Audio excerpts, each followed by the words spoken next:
नमस्कार दोस्तों, स्वागत है आप सभी लोग का Sonu study classes YouTube channel में। दोस्तों आज मैं आपसे लोग को एनसीईआरटी बुक क्लास 11 राजनीतिक विज्ञान चैप्टर 6 न्यायपालिका पर प्रश्न उत्तर मैं आप लोगों को इस वीडियो में बताऊंगा। मुख्य बिंदु: न्यायपालिका व्यक्ति के अधिकारों की रक्षा करती है। 1973 में 3 वरिष्ठ न्यायाधीशों को छोड़कर न्यायमूर्ति एवं एन रे को भारत का मुख्य न्यायाधीश नियुक्त किया गया। 1975 में न्यायमूर्ति HR खन्ना को पीछे छोड़ते हुए न्यायमूर्ति M.H. बेग की नियुक्ति की गई। 1991 में पहली बार संसद के 108 सदस्यों ने सर्वोच्च न्यायालय के एक न्यायाधीश को हटाने के प्रस्ताव पर हस्ताक्षर किए। 1992 में सर्वोच्च न्यायालय के न्यायाधीशों की एक उच्च स्तरीय जांच समिति ने न्यायमूर्ति B. रामास्वामी को पंजाब और हरियाणा के मुख्य न्यायाधीश रहते सार्वजनिक धन और निजी उद्देश्यों के लिए इस्तेमाल करने और संवैधानिक नियमों की धज्जी उड़ाने वे कारण नैतिक पतन तथा पद का जानबूझकर गंभीर दुरुपयोग करने का दोषी पाया। अनुच्छेद 137 उच्चतम न्यायालय को अपने द्वारा सुनाए गए निर्णय या दिए गए आदेश का पुनरावलोकन करने की शक्ति होगी। अनुच्छेद 144 भारत के राज्य क्षेत्र के सभी सिविल और न्यायिक प्राधिकारी उच्चतम न्यायालय की सहायता से कार्य करेंगे। अनुच्छेद 32 बंदी प्रत्यक्षीकरण परमादेश आदि जारी करके मौलिक अधिकारों को फिर से स्थापित कर सकता है। अनुच्छेद 226 उच्च न्यायालयों को भी ऐसी रीढ़ जारी करने की शक्ति है। अनुच्छेद 13 सर्वोच्च न्यायालय किसी कानून और गैर संवैधानिक घोषित कर उसे लागू होने से रोक सकता है। न्यायपालिका देश की लोकतांत्रिक राजनीतिक संरचना का एक हिस्सा है और न्यायपालिका देश के संविधान, लोकतांत्रिक परंपरा और जनता के प्रति जवाबदेह है।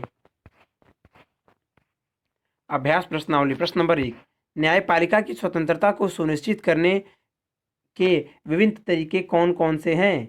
निम्नलिखित में जो बेमेल हो उसे छांटे। क. सर्वोच्च न्यायालय के अन्य न्यायाधीशों की नियुक्ति में सर्वोच्च न्यायालय के मुख्य न्यायाधीश से सलाह ली जाती है। ख. न्यायाधीशों को अमूमन अवकाश प्राप्ति की आयु से पहले नहीं हटाया जाता। ग. उच्च न्यायालय के न्यायाधीश का तबादला दूसरे उच्च न्यायालय में नहीं किया जा सकता। घ. न्यायाधीशों की नियुक्ति में संसद की दखल नहीं है। उत्तर: ग. उच्च न्यायालय के न्यायाधीश का तबादला दूसरे उच्च न्यायालय में नहीं किया जा सकता। प्रश्न नंबर 2, क्या न्यायपालिका की स्वतंत्रता का अर्थ यह है कि न्यायपालिका किसी के प्रति जवाबदेह नहीं है? अपना उत्तर अधिकतम 100 शब्दों में लिखें।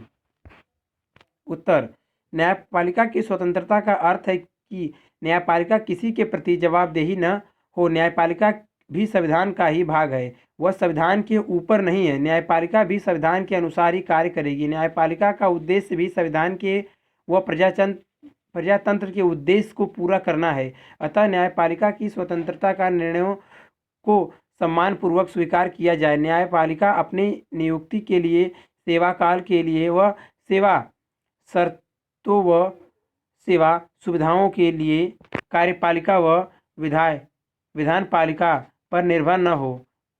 न्यायाधीश को हटाने का तरीका भी पक्षपात रहित हो। भारत में न्यायपालिका की स्वतंत्रता है तथा संपूर्ण स्थान प्राप्त है। प्रश्न नंबर 3, न्यायपालिका की स्वतंत्रता को बनाए रखने के लिए संविधान के विभिन्न प्रावधान कौन कौन से हैं? उत्तर: न्यायपालिका की स्वतंत्रता को बनाए रखने के लिए भारतीय संविधान में निम्न प्रावधान है। नंबर 1, न्यायाधीशों की नियुक्ति में संसद की कोई भूमिका नहीं होती। नंबर 2, न्यायाधीशों की नियुक्ति के लिए निश्चित योग्यता व अनुभव दिए गए हैं। नंबर 3, न्यायपालिका अपने वेतन भत्तों व अन्य आर्थिक सुविधाओं के लिए कार्यपालिका अथवा संसद पर निर्भर नहीं है।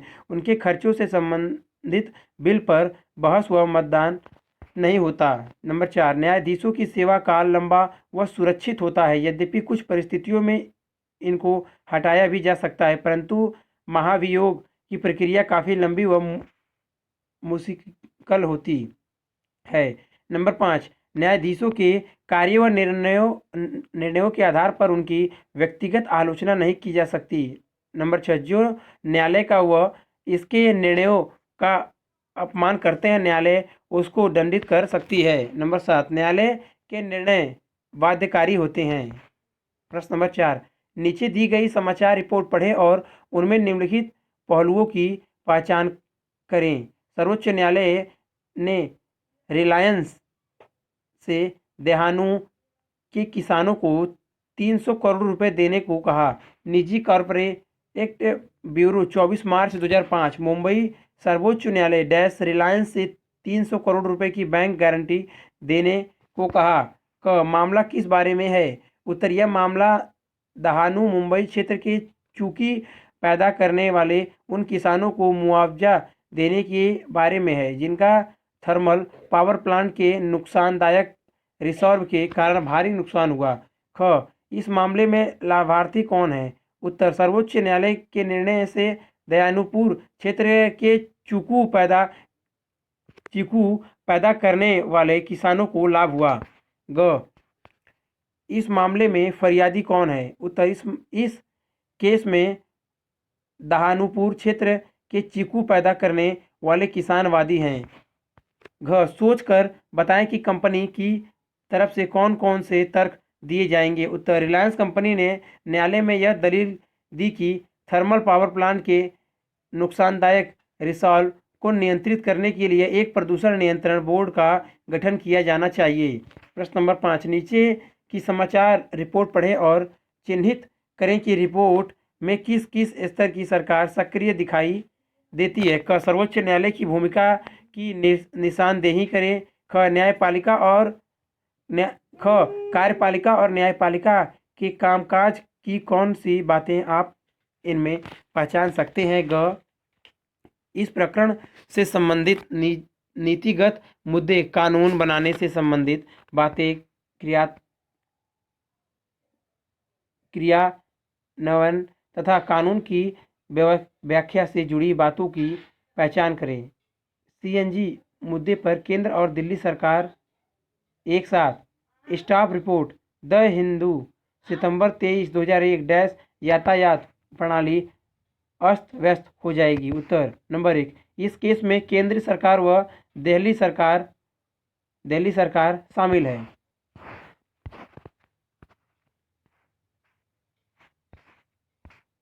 नंबर 2, यातायात के लिए प्रदूषण नियंत्रण बोर्ड द्वारा निश्चित मापदंड के आधार पर इस केस को टी करने में सर्वोच्च न्यायालय की महत्वपूर्ण भूमिका होगी। नंबर 3, कार्यपालिका प्रदूषण नियंत्रण की नीति टी करेगी तथा न्यायपालिका यह तय करेगी कि कार्यपालिका की नीति का कितना उल्लंघन हुआ है। नंबर 4, इस प्रकरण में नीतिगत निर्णय दिल्ली सरकार का यह है कि दिल्ली में सीएनजी के प्रयोग की बसें दिल्ली में चलेंगी। इस नीति के अनुसार दिल्ली सरकार कानून बनाएगी। नीति व कानून की व्याख्या के संबंध में यह निर्णय लिया गया कि ऐसा करते समय प्रदूषण से सुरक्षा को मुख्य रूप से ध्यान में रखा जाए। प्रश्न नंबर 6, निम्नलिखित कथन इक्वाडोर के बारे में है। इस उदाहरण और भारत की न्यायपालिका के बीच आप क्या समानता अथवा असमानता पाते हैं? सामान्य कानूनों की कोई अहिंसा अथवा पहले सुनाया गया कोई न्यायिक फैसला मौजूद होता तो पत्रकार के अधिकारों को स्पष्ट करने में मदद मिल सकती थी। दुर्भाग्य से इक्वाडोर की अदालत इस रीति से काम नहीं करती। पिछले मामलों में उच्चतर अदालत के न्यायाधीशों ने जो फैसले दिए हैं उन्हें कोई न्यायाधीश उदाहरण के रूप में मानने के लिए बाध्य नहीं है। संयुक्त राज्य अमेरिका के विपरीत इक्वाडोर अथवा दक्षिण अमेरिका में किसी और देश में जिन न्यायाधीश के सामने अपील की गई है उसे अपना फैसला और उनका कानूनी आधार लिखित रूप में नहीं देना होता। कोई न्यायाधीश आज एक मामले में कोई फैसला सुनाकर कल उसी मामले में दोबारा फैसला दे सकता है और उसमें उसे यह बताने की ज़रूरत नहीं है कि वह ऐसा क्यों कर रहा है। उत्तर, भारतीय न्याय प्रणाली में किसी विषय पर उच्च न्यायालयों के द्वारा दिए गए निर्णय आगे आने वाले निर्णयों के लिए मार्गदर्शक होते हैं जो बाध्यकारी भी होते हैं। यह स्थिति इक्वेडोर डोर के उदाहरण से भिन्न है, क्योंकि वहाँ पर न्यायाधीश उसी विषय पर दिए गए निर्णय को मानने के लिए बाध्य नहीं होता। भारतीय न्याय व्यवस्था व इक्वाडोर की न्याय व्यवस्था में एक समानता यह है कि भारत में भी व इक्वाडोर में भी न्यायाधीश नई परिस्थिति में अपना पहला निर्णय किसी विषय पर बदल सकते हैं। प्रश्न नंबर 7, निम्नलिखित कथनों को पढ़िए और सर्वोच्च न्यायालय द्वारा अमल में लाए जाने वाले विभिन्न क्षेत्राधिकार समतल सम्मेलन मूल अपीली और सलाहकारी से इनका मिलान कीजिए। क, सरकार जानना चाहती थी कि क्या वह पाकिस्तान अधिग्रहण जम्मू कश्मीर के निवासियों की नागरिकता के संबंध में कानून पारित कर सकती है। उत्तर, परामर्श संबंधित अधिकार। ख, कावेरी नदी के जल विवाद के समाधान के लिए तमिलनाडु सरकार अदालत की शरण लेना चाहती है। उत्तर, प्रारंभिक क्षेत्राधिकार। ग, बांध स्थल से हटाए जाने के विरुद्ध लोगों द्वारा की गई अपील को अदालत ने ठुकरा दिया। उत्तर, अपीलीय क्षेत्राधिकार। प्रश्न नंबर 8, जनहित याचिका किस तरह गरीबों की मदद कर सकती है। उत्तर, न्याय वितरण की प्रक्रिया में जनहित याचिका की व्याख्या एक महत्वपूर्ण कदम है। इन याचिकाओं के माध्यम से उन व्यक्तियों को न्याय दिलाया जा सकता है जो स्वयं अपने हित की रक्षा अज्ञानता के कारण या आर्थिक स्रोतों के अभाव के कारण असमर्थ हैं। ऐसे व्यक्तियों के हितों के लिए कुछ दयालु व्यक्ति या संस्थाएं याचिका दायर करती हैं तथा आवश्यक प्रमाण व तथ्य प्रदान करती हैं तथा जनहित को प्राप्त करने का प्रयास करती हैं। सबसे पहले इस दिशा में न्यायाधीश P.N. भगवती ने इस प्रकार की याचिका स्वीकार करके पहल की, जिससे गरीब व असहाय लोगों को न्याय दिलाने में जनहित याचिकाओं का महत्वपूर्ण योगदान रहा है। न्यायाधीश P.N. भगवती ने सबसे पहले 1984 में बंधुआ मुक्ति मोर्चा बनाया। भारत सरकार केस में जनहित याचिका स्वीकार की, जिससे अनेक मजदूर को न्याय मिला। प्रश्न नंबर 9, क्या आप मानते हैं कि न्यायिक सक्रियता से न्यायपालिका और कार्यपालिका में विरोध पनप सकता है? क्यों? उत्तर, भारतीय न्यायपालिका को न्याय पुनः निरीक्षण की शक्ति प्राप्त है, जिसके आधार पर न्यायपालिका विधान पालिका के द्वारा पारित कानूनों तथा कार्यपालिका के द्वारा जारी आदेशों की संवैधानिक वैधता की जांच कर सकता है। अगर यह संविधान के विपरीत पाए जाते हैं तो न्यायपालिका उसको अवैध घोषित कर सकती है, परंतु न्यायपालिका को यह शक्ति सीमित है।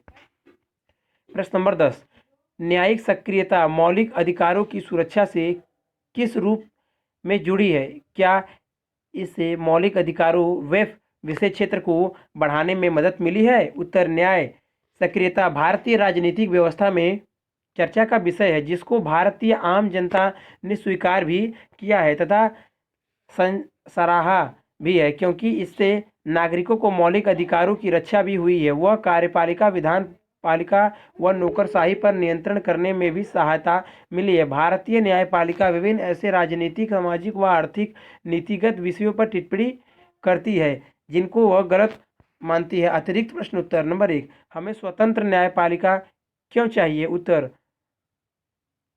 हर समाज में व्यक्तियों के बीच, समूहों के बीच और व्यक्ति या समूह तथा सरकार के बीच विवाद उठते हैं।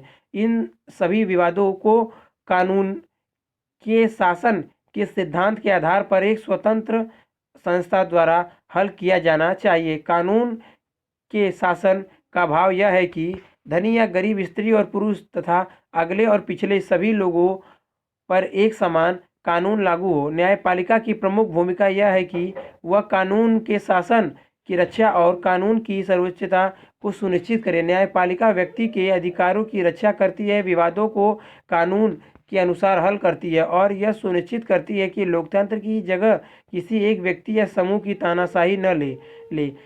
इसके लिए जरूरी है कि न्यायपालिका किसी भी राजनीतिक दबाव से मुक्त हो। प्रश्न नंबर 2, स्वतंत्र न्यायपालिका का क्या अर्थ है? उत्तर, स्वतंत्र न्यायपालिका का अर्थ है कि नंबर 1, सरकार के अन्य 2 अंग विधायिका और कार्यपालिका न्यायपालिका के कार्यों में किसी प्रकार की बाधा न पहुंचाए ताकि वह ठीक ढंग से न्याय कर सके। नंबर 2, सरकार के अन्य अंग न्यायपालिका के निर्णयों में हस्तक्षेप न करें। नंबर 3, न्यायाधीश बिना भय और भेदभाव के अपना कार्य कर सके। प्रश्न नंबर 3, न्यायपालिका को स्वतंत्रता कैसे दी जा सकती है और उसे सुरक्षित कैसे बनाया जा सकता है? उत्तर, न्यायपालिका की स्वतंत्रता भारतीय संविधान ने अनेक उपायों के द्वारा न्यायपालिका की स्वतंत्रता सुनिश्चित की गई है। न्यायाधीशों की नियुक्तियों के मामले में विधायिका को सम्मिलित नहीं किया गया है। इससे यह सुनिश्चित किया गया है कि इन नियुक्तियों में दल दलगत राजनीति की कोई भूमिका नहीं रहे। न्यायाधीश के रूप में नियुक्त होने के लिए किसी व्यक्ति को वकालत का अनुभव या कानून या विशेषज्ञ होना चाहिए। उस व्यक्ति के राजनीतिक विचार या निष्ठाएं उसकी नियुक्ति का आधार नहीं बननी चाहिए। न्यायपालिका की सुरक्षाएं, न्यायाधीशों का कार्यकाल निश्चित होता है, वह सेवानिवृत्त होने तक पद पर बने रहते हैं। केवल अपवाद स्वरूप विशेष स्थितियों में ही न्यायाधीशों को हटाया जा सकता है। इसके अलावा उनके कार्यकाल को कम नहीं किया जा सकता। कार्यकाल की सुरक्षा के कारण न्यायाधीश बिना भय या भेदभाव के अपना काम कर पाते हैं। संविधान में न्यायाधीशों को हटाने के लिए बहुत कठिन प्रक्रिया निर्धारित की गई है। संविधान निर्माताओं का मानना था कि हटाने की प्रक्रिया कठिन हो तो न्यायपालिका के सदस्यों का पद सुरक्षित रहेगा। प्रश्न नंबर 4, भारतीय न्यायाधीशों की नियुक्ति किस प्रकार से की जाती है? उत्तर, सर्वोच्च न्यायालय और उच्च न्यायालय के अन्य न्यायाधीशों की नियुक्ति राष्ट्रपति भारत के मुख्य न्यायाधीश की सलाह से करता है।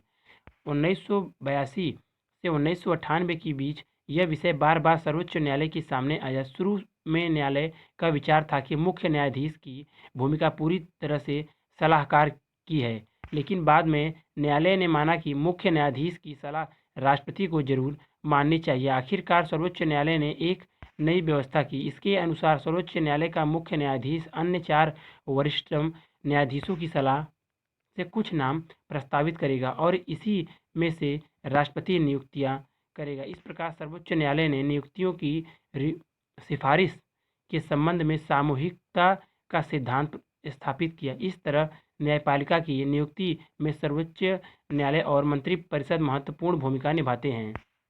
प्रश्न नंबर 5, भारतीय न्यायाधीशों को उनके पद से किस प्रकार से हटाया जा सकता है? उत्तर, भारतीय न्यायाधीशों को उनके पद से निम्न कारणों से हटाया जा सकता है। सर्वोच्च न्यायालय और उच्च न्यायालय के न्यायाधीशों को उनके पद से हटाना काफ़ी कठिन है।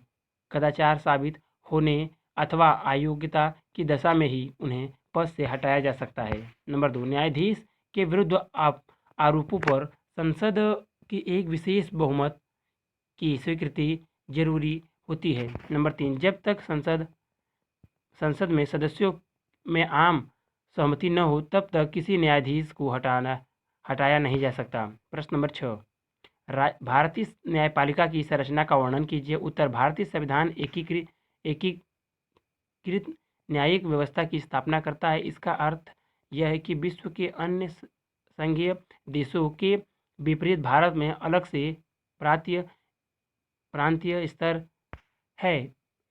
के न्यायालय नहीं है। भारत में न्यायपालिका की संरचना पिरामिड की तरह है, जिसमें सबसे ऊपर सर्वोच्च न्यायालय, फिर उच्च न्यायालय तथा सबसे नीचे जिला और अधीनस्थ न्यायालय है। सर्वोच्च न्यायालय, उच्च न्यायालय, जिला अदालत, अधीनस्थ न्यायालय। प्रश्न नंबर 7, भारत में सर्वोच्च न्यायालय, उच्च न्यायालय, जिला अदालत और अधीनस्थ न्यायालय के क्या कार्य हैं? वर्णन कीजिए। उत्तर, भारत में सर्वोच्च न्यायालय के कार्य, नंबर 1, इसके फैसले सभी अदालतों को मान्य होते हैं। नंबर 2, यह उच्च न्यायालय के न्यायाधीशों का तबादला कर सकता है। नंबर 3, यह किसी अदालत का मुकदमा अपने पास मंगवा सकता है। नंबर 4, यह किसी एक उच्च न्यायालय में चल रहे मुकदमे को दूसरे उच्च न्यायालय में भिजवा सकता है। भारत के उच्च न्यायालयों के कार्य, नंबर 1, निचली अदालतों के फैसले पर की गई अपील की सुनवाई कर सकता है। नंबर 2, मौलिक अधिकारों को बहाल करने के लिए रिट जारी कर सकता है। नंबर 3, राज्य के क्षेत्राधिकार में आने वाले मुकदमों का निपटारा कर सकता है। नंबर 4, अपने अधीनस्थ अदालतों का पर्यवेक्षण और नियंत्रण करता है। भारत की जिला अदालत के कार्य। नंबर 1, जिले में दायर मुकदमों की सुनवाई करती है। नंबर 2, निचली अदालतों के फैसले पर की गई अपील की सुनवाई करती है। नंबर 3, गंभीर किस्म के आपराधिक मामलों पर फैसला देती है। भारत के अधीनस्थ न्यायालय के कार्य। नंबर 1, फौजदारी और दीवानी के मुकदमों पर विचार करती है। प्रश्न नंबर 8, भारत में सर्वोच्च न्यायालय के क्षेत्राधिकार का वर्णन कीजिए। उत्तर, भारत का सर्वोच्च न्यायालय विश्व के सर्वाधिक शक्तिशाली न्यायालयों में से एक है, लेकिन वह संविधान द्वारा तय की गई सीमा के अंदर ही काम करता है। सर्वोच्च न्यायालय के कार्य और उत्तरदायित्व संविधान में दर्ज है। सर्वोच्च न्यायालय को खास किस्म का क्षेत्राधिकार प्राप्त है जो निम्नलिखित है। नंबर 1, मौलिक संघ और राज्यों के बीच तथा अन्य विभिन्न राज्यों के बीच आपसी विवादों का निपटारा। नंबर 2, ऋण, व्यक्ति के मौलिक अधिकारों की रक्षा के लिए बंदी प्रत्यक्षीकरण, परमादेश, निषेध, आदेश, उत्प्रेषण, लेख तथा अधिकार पुच्छा जारी करने का अधिकार। नंबर 3, अपीली, दीवानी, फौजदारी तथा संवैधानिक सवालों से जुड़े अधीनस्थ न्यायालयों के मुकदमों की अपील पर सुनवाई करना। नंबर 4, विशेष अधिकार, भारतीय भूभाग की किसी अदालत द्वारा पारित मामलों या दिए गए फैसले पर स्पेशल लीव पिटीशन के तहत की गई अपील पर सुनवाई करने की शक्ति। नंबर 5, सलाहकारी, जनहित के मामलों तथा कानून के मसले पर राष्ट्रपति को सलाह देना। प्रश्न नंबर 9, भारत के सर्वोच्च न्यायालय के मौलिक क्षेत्राधिकार का अर्थ बताइए। उत्तर, मौलिक क्षेत्राधिकार का अर्थ है कि कुछ मुकदमों की सुनवाई सीधे सर्वोच्च न्यायालय कर सकता है। ऐसे मुकदमों में पहले निचली अदालतों में सुनवाई जरूरी नहीं है। सर्वोच्च न्यायालय का मौलिक अधिकार उसे संघीय मामलों से संबंधित सभी विवादों में एक अंपायर या निर्णायक की भूमिका देता है। किसी भी संघीय व्यवस्था में केंद्र और राज्यों के बीच तथा विभिन्न राज्यों में परस्पर कानूनी विवादों का उठना स्वाभाविक है। इन विवादों को हल करने की जिम्मेदारी सर्वोच्च न्यायालय की है। इसे मौलिक क्षेत्राधिकार इसलिए कहते हैं क्योंकि इन मामलों को केवल सर्वोच्च न्यायालय ही हल कर सकता है। इनकी सुनवाई न तो उच्च न्यायालय और न ही अधीनस्थ न्यायालयों में हो सकती है। अपने इस अधिकार का प्रयोग कर सर्वोच्च न्यायालय न केवल विवादों को सुलझाता है बल्कि संविधान में दी गई संघ और राज्य सरकारों की शक्तियों की व्याख्या भी करता है। प्रश्न नंबर 10, भारत के सर्वोच्च न्यायालय के ऋण संबंधित क्षेत्राधिकार का अर्थ बताइए। उत्तर, मौलिक अधिकारों के उल्लंघन पर कोई भी व्यक्ति इंसाफ पाने के लिए सीधे सर्वोच्च न्यायालय जा सकता है। सर्वोच्च न्यायालय अपने विशेष आदेश रीट के रूप में दे सकता है। उच्च न्यायालय की रीट जारी कर सकते हैं, लेकिन जिस व्यक्ति के मौलिक अधिकारों का उल्लंघन हुआ है उसके पास विकल्प है कि वह चाहे तो उच्च न्यायालय या सीधे सर्वोच्च न्यायालय जा सकता है। इन रीडों के माध्यम से न्यायालय कार्यपालिका को कुछ करने या न करने का आदेश दे सकता है। प्रश्न नंबर 11, भारत में सर्वोच्च न्यायालय के अपीली संबंधित क्षेत्राधिकार का अर्थ बताइए। उत्तर, अपीली क्षेत्राधिकार का मतलब यह है कि सर्वोच्च न्यायालय पूरे मुकदमे का पुनः विचार करेगा और उसके कानूनी मुद्दों की दोबारा जांच करेगा। यदि न्यायालय को लगता है कि कानून या संविधान का वह अर्थ नहीं है जो निचली अदालतों ने समझा तो सर्वोच्च न्यायालय उसके निर्णय को बदल सकता है तथा उसके साथ उन प्रावधानों की नई व्याख्या भी दे सकता है। सर्वोच्च न्यायालय अपील का उच्चतम न्यायालय है। कोई भी व्यक्ति उच्च न्यायालय के निर्णय के विरुद्ध सर्वोच्च न्यायालय में अपील कर सकता है, लेकिन उच्च न्यायालय को यह प्रमाण पत्र देना पड़ता है कि वह मुकदमा सर्वोच्च न्यायालय में अपील करने लायक है। अगर फौजदारी के मामले में निचली अदालत किसी को फांसी की सजा दे तो उसकी अपील सर्वोच्च या उच्च न्यायालय में की जा सकती है, या किसी मुकदमे में उच्च न्यायालय अपील की आज्ञा न दे तब भी सर्वोच्च न्यायालय के पास यह शक्ति है कि वह उस मुकदमे में की गई अपील को विचार के लिए स्वीकार कर ले। प्रश्न नंबर 12, भारत में सर्वोच्च न्यायालय की सलाह संबंधित क्षेत्राधिकार का अर्थ बताइए। उत्तर, मौलिक और अपीली क्षेत्राधिकार के अतिरिक्त सर्वोच्च न्यायालय का परामर्श संबंधित क्षेत्राधिकार भी है।